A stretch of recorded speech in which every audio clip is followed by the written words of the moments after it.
നമ്മൾ ആദ്യം വളരെ എളിയ രീതിയിലാണ് ആരംഭിച്ചത്. ഇന്നത്തെ ടെക്നോളജി അനുസരിച്ച് എൻ്റെ പേര് വിൽസൺ ഫ്രാൻസിസ്. ഞങ്ങൾ 6 പേരാണ്. അതിൽ 5ാമത്തെ ആളാണ് ഞാൻ. നമ്മൾ ആദ്യം വളരെ എളിയ രീതിയിലാണ് ആരംഭിച്ചത്. ഇന്നത്തെ ടെക്നോളജി അനുസരിച്ച് വലിയ മുന്നേറ്റമാണ് ഈ പ്രിൻറ്റിങ്ങിൽ ഉണ്ടായിട്ടുള്ളത്.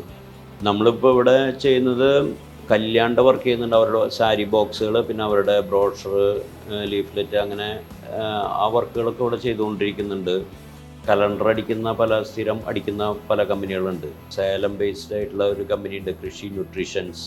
അവർ ഇവിടെ വർഷങ്ങളായിട്ട്, ഇപ്പോൾ ഒരു 3-4 വർഷമായിട്ട് ഇവിടെ തന്നെയാണ് നിരന്തരം അവരുടെ വർക്ക് ചെയ്തുകൊണ്ടിരിക്കുന്നത്. പിന്നെ KP നമ്പൂതിരി ഇവിടുത്തെ മെയിൻ പാർട്ടിയാണ്. നമുക്ക് ഇവിടെ അവരുടെ ബോർഡ്, പിന്നെ അവർക്ക് ആവശ്യമുള്ള സാധനങ്ങളൊക്കെ ഇവിടെ നിന്നാണ് അടിച്ചു പോകുന്നത്. നമ്മളിവിടെ 6 കളർ മെഷീൻ ഉണ്ട്, 5 കളർ ഉണ്ട്. അതിനോടനുബന്ധിച്ചുള്ള saddle stitch, folding machine, gathering machine, die punching, binding വർക്കുകൾക്ക്, പിന്നെ അതുപോലെ പോസ്റ്റ് പ്രസ് വർക്കുകൾക്കുള്ള എല്ലാ സജ്ജീകരണങ്ങളും ഇവിടെയുണ്ട്.